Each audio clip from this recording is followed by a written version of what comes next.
প্ৰায় মাহৰ আগৰ পৰাই তেওঁ মোক কৰি আছে আৰু তাৰপিছত মই ব্লক কৰিছোঁ ডেফিনেটলি ব্লক যেতিয়া কয় যে ঘৰততো নাই তেওঁ মানে নামানে কাজিয়া কৰে এনেকৈ অচিনাকি মানুহ আমাৰ ঘৰলৈ আহে বা আমিও কথা পাতোঁ অনুৰাগী বুলি কয় যেতিয়া ভালেই লাগে দিয়কচোন কিন্তু এইবাৰ তাৰমানে অকণমান চিটুৱেশ্যনটো বেলেগ এইবাৰ তেখেত যেতিয়াই তেতিয়া আমাৰ ঘৰলৈ আহি যায় ৰাতিপুৱা 5 বজাত আহে সন্ধিয়া আহি পেলাই 3 ঘণ্টা 4 ঘণ্টা বহি থাকে মোৰ মা দেউতা অকলে থাকে আৰু মইতো কামত ঘূৰি ফুৰোঁ সেই ক্ষেত্ৰত আমি ভয় খাওঁ আৰু আতংকিত হৈছোঁ আচলতে আমাৰ মাহঁত খুবেই ভয় খাইছে আৰু সেই ক্ষেত্ৰত তেখেতৰ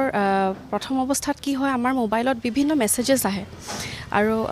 আমাৰ মোবাইল নম্বৰবিলাক গম পায়েই মানুহে গম পাই যায় সেইটো কোৱাৰ পৰা কেনেকৈ পায় মই নাজানো কিন্তু পায়ে যায় গতিকে আমাৰ বিভিন্ন মেছেজ আহে আননোন নম্বৰৰ পৰা প্ৰথমতে মই নাজানিছিলোঁ যে সেই এটা মেছেজবোৰ যে আহে মই তেখেতেই যে কৰে মই নাজানিছিলোঁ পিছত কালি কেছটোৰ পাছতহে গম পালোঁ যে আচ্ছা মানে নম্বৰটো যেতিয়া চাৰ্চ কৰিলোঁ তেখেতে মানে মোক মেছেজ কৰি থাকে তেনেকুৱা যেতিয়া তেতিয়াই মেছেজ কৰে আৰু বেলেগ বেলেগ মানে কাহিনী বনাই মেছেজ কৰে অলপ অদ্ভুত ধৰণৰ মানে সেইবোৰ আছে লগতে কালি যেতিয়া কথাখিনি বেছি এক্সট্ৰিম হৈ গ'ল সেই ক্ষেত্ৰত আমি পদক্ষেপটো লোৱাৰ আগতে কিন্তু আমি এইটো কথাও ভাবিছোঁ যে কথাটো প্ৰথমতে গুৰিৰ পৰা জনাটো উচিত সেইকাৰণে আমি কি কৰিলোঁ আমাৰ এডভকেট মৌচম দা তেখেতক মাতি পেলাই আমি তেওঁলোকৰ ঘৰতনো কি বেকগ্ৰাউণ্ড সেইটো জানিবলৈ চেষ্টা কৰিলোঁ যে মানুহজননো কিয় এনেকুৱা অদ্ভুত আচৰণ কৰে কালিতো আহি পেলাই আমাৰ ইয়াতে বহি দিছে মানে নাযায় বোলে তেওঁ 3 দিন 4 দিন বহি থাকিব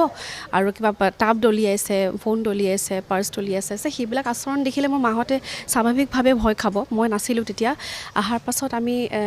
যেতিয়া এডভকেটৰ লগত আমি আলোচনা কৰিলোঁ তেওঁৰ ঘৰৰ মানুহৰ নম্বৰ লৈ পেলাই আমি কথা পাতিলোঁ মাকৰ লগত ককায়েকৰ লগত বৌক এগৰাকী আছে তেওঁলোকে কিন্তু আহিবলৈ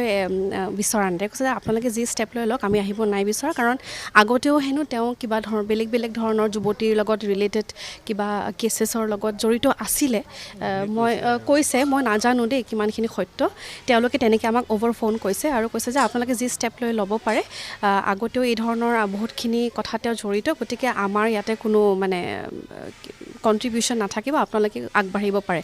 তাৰপিছত আমি ভাবিলোঁ যে নাই আৰক্ষীক দিব লাগিব যিহেতু ঘৰৰ মানুহৰো ভাষ্যটো তেনেকুৱা আছিল আমি অকণমান ভয় খালোঁ সেই ক্ষেত্ৰত আমি আৰক্ষীৰ কাষ চাপিলোঁ চানমাৰী থানাত আমি কণ্টেক্ট কৰিলোঁ আৰু তেওঁলোকেও যথেষ্ট ভাল কুইক ৰেছপন্স দিছে আমাক এতিয়া ইনভেষ্টিগেশ্যন হয় FIR এখন আমি দিছোঁ হয় তেখেত এতিয়া চানমাৰী থানাত সকলোৰ সৈতে কথা বতৰা হৈ গৈছে আৰক্ষীসকলে এতিয়া আজিও আহিব তেওঁলোকে